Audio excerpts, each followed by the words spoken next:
गौतम बुद्ध की शिक्षाएं सरल, प्रभावशाली और गहरी थीं। उनकी कई कहानियां हमें जीवन की महत्वपूर्ण बातें सिखाती हैं। यहाँ एक मजेदार और शिक्षाप्रद कहानी है जो बोलने की कला को समझने में मदद करेगी। एक बार गौतम बुद्ध अपने शिष्यों के साथ एक गांव में उपदेश दे रहे थे। वहां का एक व्यक्ति बुद्ध से बहुत नाराज था क्योंकि वह उनके विचारों को गलत मानता था।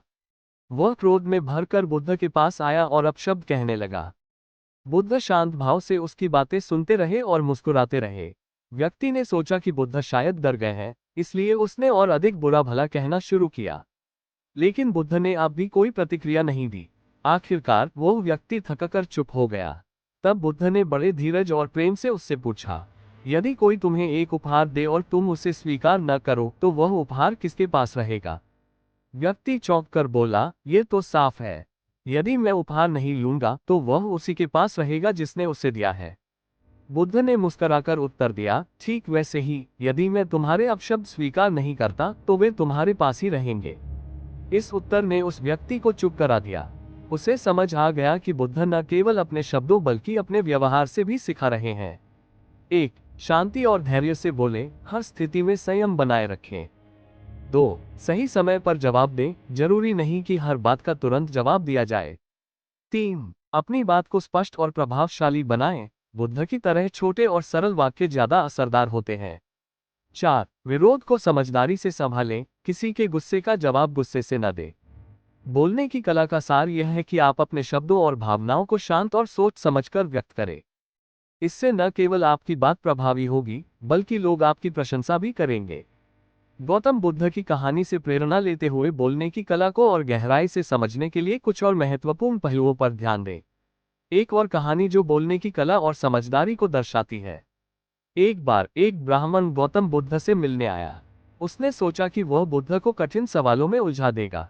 उसने पूछा, गौतम, तुम कहते हो कि हर इंसान अपने कर्मों का फल भोगता है, लेकिन क्या तुमने ये देखा है कि यह सच है?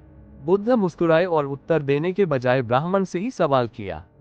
ब्राह्मण, अगर तुम किसी को पत्थर मारो और वह वापस आकर तुम पर हमला करे तो इसका जिम्मेदार कौन होगा? ब्राह्मण थोड़ा चौंक गया, लेकिन उसने कहा, मैं ही जिम्मेदार होऊंगा क्योंकि मैंने पत्थर मारा। बुद्ध ने कहा, ठीक वैसे ही, जब हम अपने कर्मों से दूसरों को दुख पहुंचाते हैं या उनके लिए बुरा सोचते हैं तो उसका परिणाम हमें ही भुगतना पड़ता है। अब सोचो, क्या तुम्हारे सवाल का जवाब मिल गया? ब्राह्मण को समझ में आ गया कि बुद्ध ने बिना किसी बहस के उसका उत्तर दे दिया। उसने बुद्ध के ज्ञान और उनके बोलने की कुशलता की सराहना की। 1. बातों को सीधे उत्तर न देकर सोचने पर मजबूर करें। बुद्ध कभी सीधे जवाब नहीं देते थे। वे सवालों को इस तरह घुमाते कि व्यक्ति खुद ही जवाब समझ जाए। यह उनकी बोलने की कला थी। 2. सुनने का महत्व। बोलने से पहले ध्यान से सुनना और स्थिति को समझना बहुत जरूरी है। बिना समझे कुछ भी बोलना संवाद को उलझा सकता है। 3. स्पष्टता और प्रभाव। बुद्ध की बातें सरल थी लेकिन उनमें गहरा अर्थ छुपा होता था। बोलने की कला का एक बड़ा हिस्सा है कि आप कम शब्दों में ज्यादा कह पाए। 4. दूसरों की स्थिति को समझे। बुद्ध हमेशा दूसरों के दृष्टिकोण को समझते थे। उन्होंने कभी किसी की भावनाओं को ठेस नहीं पहुंचाई। ये बोलने की कला का अहम पहलू है। 1. सोच समझकर बोले। कोई भी बात कहने से पहले एक पल रुक कर सोचे कि आपके शब्दों का क्या असर होगा। 2. धीरे और स्पष्ट बोले।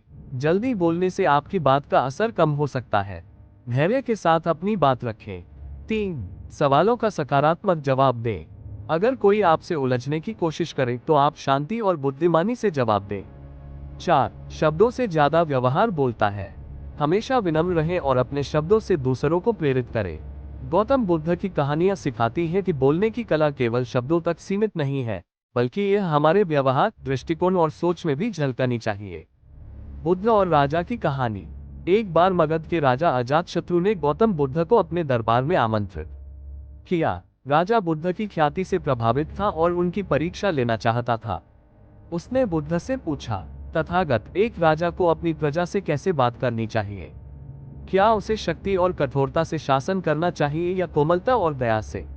बुद्ध मुस्कुराए और बोले, राजन, यदि कोई किसान अपनी गायों को चट्टानों से मारकर खेत में हाँकने की कोशिश करे तो क्या वे उसके आदेश का पालन करेगी? राजा ने कहा, नहीं, वे डरकर भाग जाएंगी। बुद्ध ने फिर पूछा, और यदि वही किसान उन्हें मीठे शब्दों और प्यार से बुलाए तो क्या वे उसका अनुसरण करेगी? राजा ने जवाब दिया, हाँ, वे खुशी खुशी उसकी बात मानेंगी। बुद्ध ने कहा, ठीक उसी तरह एक राजा को अपनी प्रजा से बोलते समय दयालु और विनम्र होना चाहिए। कठोर शब्दों से केवल डर और घृणा पैदा होती है, जबकि मधुर वाणी से सम्मान और प्रेम बढ़ता है। राजा अजातशत्रु बुद्ध के इस उत्तर से इतना प्रभावित हुआ कि उसने अपने दरबार में भी शांतिपूर्ण और सकारात्मक संवाद की नीति अपनाई। 1. मधुरता और विनम्रता का महत्व। आपकी वाणी जितनी मधुर और सहज होगी, लोग उतने ही आपके करीब आएंगे। 2. दूसरों को समझने की कोशिश करें। किसी भी बातचीत का उद्देश्य दूसरों को अपने विचारों के करीब लाना है, न कि उन्हें डराना। 3. शक्ति से ज्यादा प्रभाव शब्दों में होता है। कठोरता से लोग आपकी बात मान सकते हैं, लेकिन वे इसे दिल से स्वीकार नहीं करेंगे। 1. सुनना भी कला है। अच्छा वक्ता बनने के लिए पहले अच्छा श्रोता बने। सुनने की कला का महत्व। बोलने से पहले अगर आप ध्यान से सुनते हैं तो सामने वाले की भावनाओं, समस्याओं और दृष्टिकोण को बेहतर समझ सकते हैं। यह आपकी बात को अधिक प्रभावी और प्रासंगिक बनाता है। गौतम बुद्ध की शिक्षाएं बोलने की कला में कैसे मदद करती है। 1. सहानुभूति से बोले, एम्पैथी इन स्पीच। बुद्ध का हर संवाद सामने वाले की स्थिति और मनोभाव को समझकर होता था। उदाहरण, यदि कोई परेशान है तो उसे सांत्वना देने के लिए ऐसे शब्द चुनें जो उसे प्रेरित करे, न कि आलोचना करे। 2. कम और सटीक बोले। बुद्ध ने सिखाया कि ज्यादा बोलने की बजाय अर्थपूर्ण बोलना अधिक प्रभावशाली है।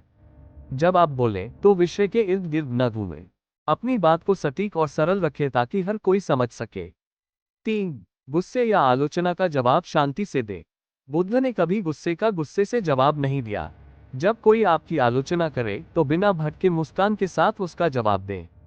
इससे न केवल आपकी गरिमा बनी रहेगी, बल्कि आपकी बात भी ज्यादा असर करेगी। 4. कहानी और उदाहरण से अपनी बात कहें। बुद्ध अक्सर कहानियों और उपमाओं का सहारा लेते थे।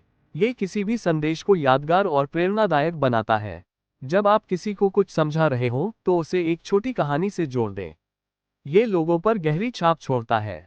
5. शब्दों के साथ साथ भावनाओं का सही संतुलन रखें। बुद्ध हमेशा संयमित और शांत रहते थे। आपकी आवाज, शरीर की भाषा और चेहरे के हाव भाव भी संवाद का हिस्सा है। ये सब एक साथ मिलकर आपकी बात का असर बढ़ाते हैं। 1. प्रतिदिन स्वयं से बात करें।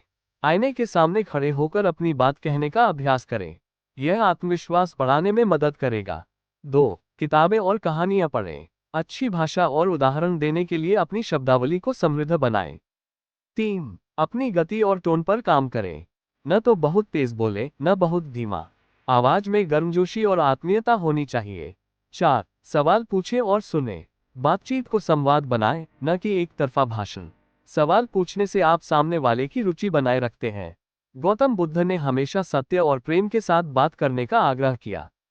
उनका मानना था कि अगर आपकी वाणी सत्य, प्रिय और कल्याणकारी है तो वह हमेशा लोगों के दिलों तक पहुंचेगी। उनकी वाणी की एक विशेषता। बुद्ध ने कहा था, तुम्हारे शब्द केवल तभी मूल्यवान हैं जब वे किसी की मदद करें। इसलिए बोलने से पहले हमेशा सोचें, क्या मेरी बात सच्ची है? क्या ये दूसरों के लिए उपयोगी है? क्या ये प्रिय और प्रेरक है? बोलने की कला केवल संवाद करने का माध्यम नहीं है, यह आपके चरित्र और विचारों का प्रतिबिंब है।